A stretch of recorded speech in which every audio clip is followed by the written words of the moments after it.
in a quiet, forgotten corner of a small English village. Just behind the ancient churchyard stood a crooked little cottage.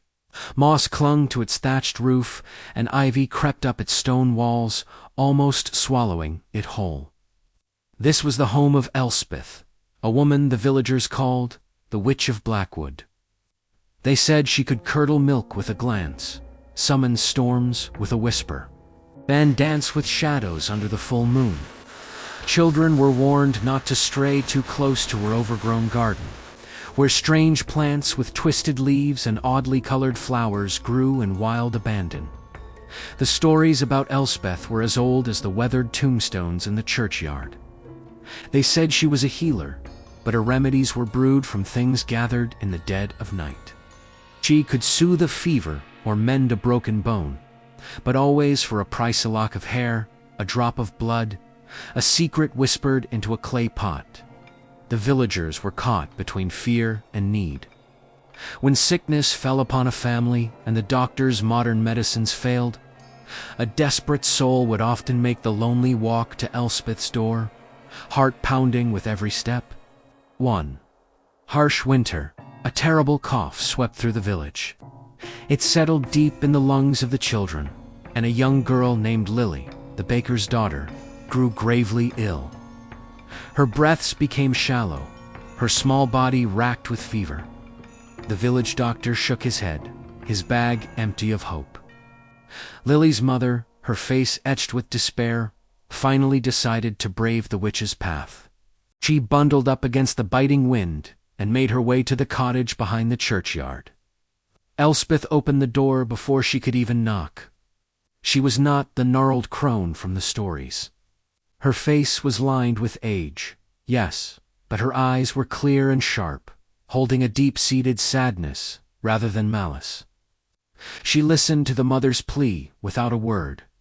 Then she turned and went back inside, returning with a small bottle filled with a dark, fragrant liquid. She gave it to the mother with simple instructions and asked for nothing in return. Just keep her warm, was all she said. Hesitantly, Lily's mother gave her daughter the witch's remedy. By morning, the fever had broken. Within a few days, Lily's laughter once again filled the bakery. The news spread through the village like wildfire. The villagers were stunned. Could the stories be wrong? They began to see Elspeth differently. They noticed she left baskets of herbs on the doorsteps of the elderly, and that her strange garden was full of medicinal plants. They simply didn't recognize. The witch was just a woman, alone, with a knowledge of the old ways of healing, knowledge that had been pushed aside and feared. Elspeth never sought their acceptance, but slowly, the fear was replaced by a quiet respect. The path to her cottage became less lonely. She was no longer the Witch of Blackwood, but simply Elspeth, the healer who lived behind the churchyard. Her story became a new kind of legend. In the village, a reminder that fear is often born from misunderstanding, and that kindness can be found in the most unexpected of places. Thanks for watching. If you enjoyed this story, don't forget to like and subscribe for more tales from the forgotten corners of history. Have you ever heard of a book bound in human skin? It sounds like something straight out of a horror movie, right? A cursed object, a grimoire filled with dark spells, maybe even the Necronomicon from Evil Dead. But the truth is, these books are real, and the practice of binding them in human skin, known as anthropodermic bibliography, has a history that's far more fascinating and complex than you might imagine. So, where did this creepy tradition come from? Well, it wasn't always about horror. Back in the 17th century, it was sometimes used as a way to memorialize the dead. A person might request in their will that a book, maybe their favorite work of poetry or a religious text, be bound in their own skin as a final keepsake for their loved ones. It was a very, very personal memento mori, a reminder of life, death, and the person who had passed on. A little morbid for our tastes today, but back then it was seen as a profound act of remembrance. However, there's a much darker side to this story. The practice was also used for criminals. The bodies of executed convicts were often donated to science for dissection and study. Sometimes, a piece of their skin would be used to bind the very court records detailing their crimes, or even anatomical textbooks. One of the most famous examples is the case of William Corder, the Red Barn murderer in 19th century England. After his execution, a book detailing the entire murder case was bound in his tanned skin. It was meant as a final, grim form of justice, a permanent mark of their infamy. The book itself became a warning to others. One of the most notorious figures associated with this practice is a man named James Allen. No, not the jeweler. This James Allen was a highwayman in Massachusetts in the 18th. As he lay dying from a gunshot wound after a failed robbery attempt, he made a strange final request. He wanted his autobiography, which he dictated from his deathbed, to be bound in his own skin and given to the one man who had successfully resisted him, John Fino. It was his way of showing respect. The book, titled Narrative of the Life of James Allen, still exists today and is held at the Boston Athenaeum. It's a tangible piece of a very strange history. Now, you might be wondering, how do we even know if a book is really bound in human skin and not just old leather? It's a great question, because for a long time, many claims were just sensational rumors. But today, we have science. A technique called peptide mass fingerprinting allows researchers to analyze the proteins in the binding material. Since the protein structures in human skin are unique compared to, say, pig or sheepskin, scientists can definitively confirm the origin. Several major libraries, including Harvard's, have used this method to test their collections, confirming some books while debunking others as just old myths. This process has led to some surprising discoveries and has helped separate fact from fiction. For every genuine human skin book, there are probably 10 that are just made of regular animal leather. But the ones that are real offer us a direct, and let's be honest, slightly chilling, connection to the past. They are not just books. They are artifacts that tell stories, not only within their pages, but on their very covers. They touch on themes of justice, memory, and the very strange things people do in the name of science or remembrance. So next time you're in an old library, maybe look at those ancient bindings a little closer. You never know what stories they might hold. Thanks for watching, and don't forget to like and subscribe for more deep dives into history's most curious corners. Imagine a town where, every night, a warm, flickering light glows from every single window. Not electric lights, but real, honest-to-goodness candles. Sounds like something out of a fairy tale, right? Well, this town actually exists, nestled deep in a valley, and it's called Luzerna, which means lantern in an old dialect. So, why the candles? It's not just for aesthetics, although it is incredibly beautiful. The tradition started centuries ago, born from a legend that still echoes through the cobblestone streets. The story goes that a terrible, unending storm once trapped the villagers for weeks. Food was running low, spirits were even lower, and darkness seemed to be swallowing them whole. One night, a young girl, hoping to guide her lost father home, placed a single candle in her window. Inspired by her simple act of hope, every other family did the same. And just like that, as the town became a beacon of 1,000 tiny flames, the storm broke and the sun returned. From that day on, the people of Luzerna made a pact. They would light a candle in their windows every night, not just to remember their past, but as a promise to each other. It's a symbol that says, "You are not alone, there is always hope, and we will always find our way back to each other." This simple act has woven the community together in a way that's hard to describe. Neighbors don't just know each other, they look out for each other. If a candle is ever missing from a window, someone will be knocking on the door within minutes, just to make sure everything is okay. Now, you might be thinking, isn't that a fire hazard? The town has adapted over the years. Many now use special safety lanterns, designed by local artisans, that encase the flames securely. The local fire brigade, all volunteers, even does nightly patrols. Not as a chore, but as part of the shared ritual. It's a beautiful blend of ancient tradition and modern mindfulness. Visiting Luzerna is like stepping back in time. There are no streetlights. The town is illuminated solely by the collective glow of these candles. Walking through the streets at night, you feel a profound sense of peace and connection.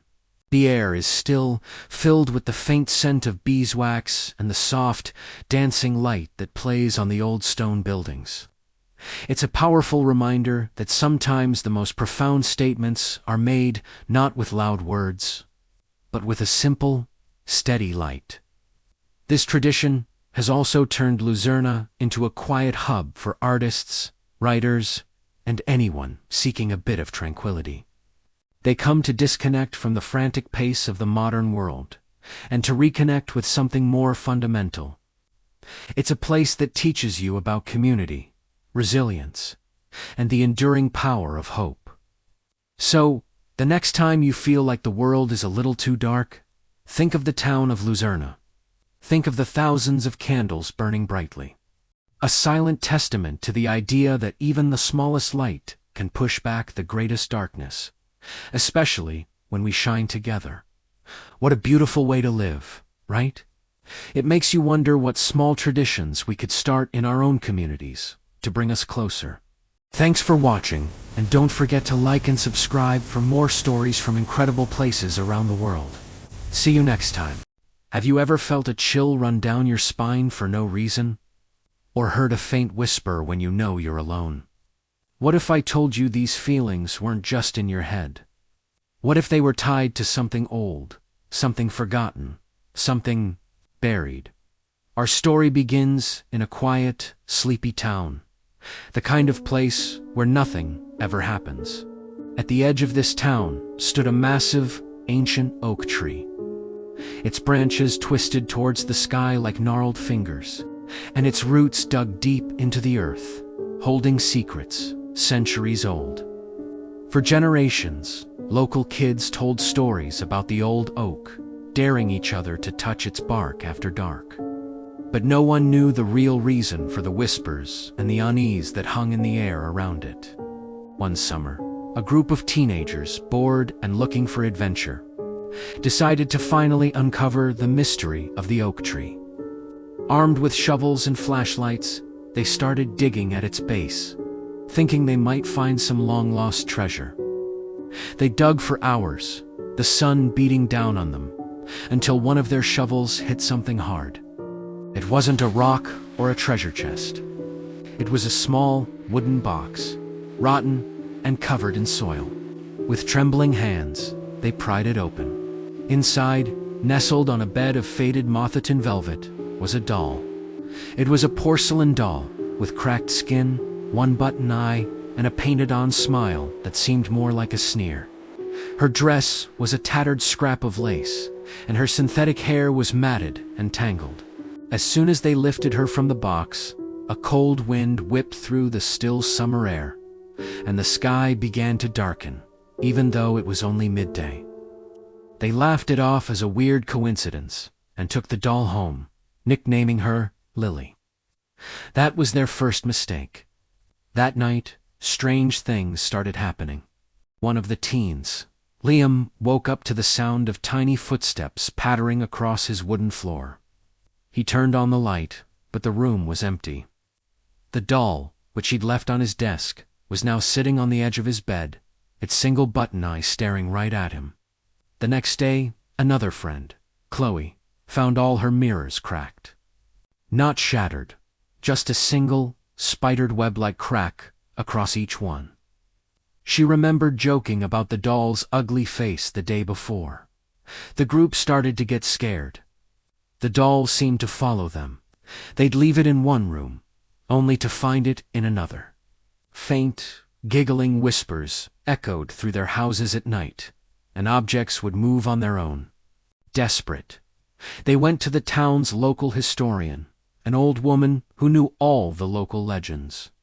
When they showed her the doll, her face went pale. She told them the doll wasn't a toy. It was a vessel, created a century ago by a heartbroken woman to contain the tormented spirit of her daughter, who had tragically passed away. The doll was meant to be a comfort, but it became twisted by grief and anger. The mother, terrified of what she had created, buried it beneath the oak tree, hoping the ancient wood would contain its malevolent energy. The historian warned them. The spirit attached to the doll was lonely and possessive. It didn't want to be buried again. It wanted to play forever. The only way to stop it was to return it to its resting place, but not just by burying it. They needed to perform a ritual of peace, to calm the spirit and convince it to rest. Under a full moon, the terrified teens returned to the old oak tree. Following the historian's instructions, they placed the doll back in its box, along with a locket containing a picture of a smiling little girl, a photo the historian had given them. It was the girl the doll was meant to represent. They spoke words of comfort and apology, asking the spirit to find peace and let go of its anger. As they lowered the box back into the earth, the air grew still and warm again. The oppressive feeling that had followed them for days finally lifted. They filled the hole, and as the last shovelful of dirt covered the spot, the doll's faint giggling seemed to turn into a soft, peaceful sigh carried on the wind. They never dug around the old oak tree again. The town returned to its sleepy quiet, but the teens were changed. They understood that some legends are true, and some doors are best left unopened. So next time you see a forgotten object or an old, lonely place, maybe just walk on by. You never know what secrets are buried just beneath the surface, waiting to be disturbed. Thanks for watching. If you have your own creepy stories, share them in the comments below. And don't forget to like and subscribe for more tales from the shadows. Stay safe out there. Have you ever driven past an old, abandoned house and wondered about the stories trapped inside its walls? I have. There's one in particular, on a forgotten country road, that's always called to me.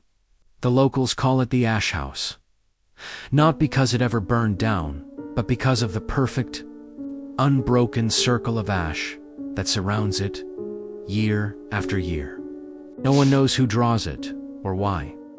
The wind never seems to scatter it, and the rain never washes it away. It's just there. For years, I'd just drive by, feeling a mix of curiosity and a strange, unexplainable dread. But last week, something changed. I decided I couldn't just wonder anymore. I had to know. So, I parked my car, took a deep breath, and prepared to step over the line. The air grew still as I approached, so quiet I could hear my own heartbeat. The circle wasn't just a line on the ground. It felt like a boundary, a warning. As my foot hovered over the gray dust, I felt a definite chill, a resistance, almost like pushing through a curtain of cold water. Once I was inside the circle, the world outside seemed to fall away. The sounds of the road vanished. It was just me and the house. It was a simple two-story farmhouse, with peeling white paint and windows like vacant eyes. The front door was slightly ajar, an invitation I wasn't sure I should accept. But I'd come this far. Pushing the creaking door open, I stepped into a world frozen in time. Dust motes danced in the slivers of light, cutting through the boarded-up windows. A layer of fine gray dust, just like the ash outside, covered everything. A dining table set for a meal that was never eaten. A rocking chair poised as if its occupant had just stood up. Upstairs, I found a child's bedroom. A single, small bed, a wooden toy horse, and a small, leather-bound diary on the nightstand. My hands trembled as I opened it. The entries were written in a child's looping script, talking about their family, their farm, and their fears. They wrote about a sickness that swept through the town, and their parents' desperate attempts to protect them. The final entry was chilling. It read, "Mother says the ash circle will keep the sorrow out. We just have to stay inside, forever." It wasn't a sickness of the body they were trying to keep out. It was a sorrow, a grief, so powerful, it had taken on a life of its own. The ash circle wasn't meant to keep something evil out. It was meant to keep a profound sadness in, to contain it, so it wouldn't spread. The family had sacrificed their own freedom, binding their spirits to this land, to protect the world from their own heartbreak. As I left the house, carefully stepping back over the ash line, the sounds of the world rushed back in. The story of the ash house isn't a ghost story. It's a love story, a story of ultimate protection and sacrifice. Some stories are meant to be discovered, and I'm so glad I got to share this one with you. Thanks for watching, and don't forget to subscribe for more journeys into the unknown.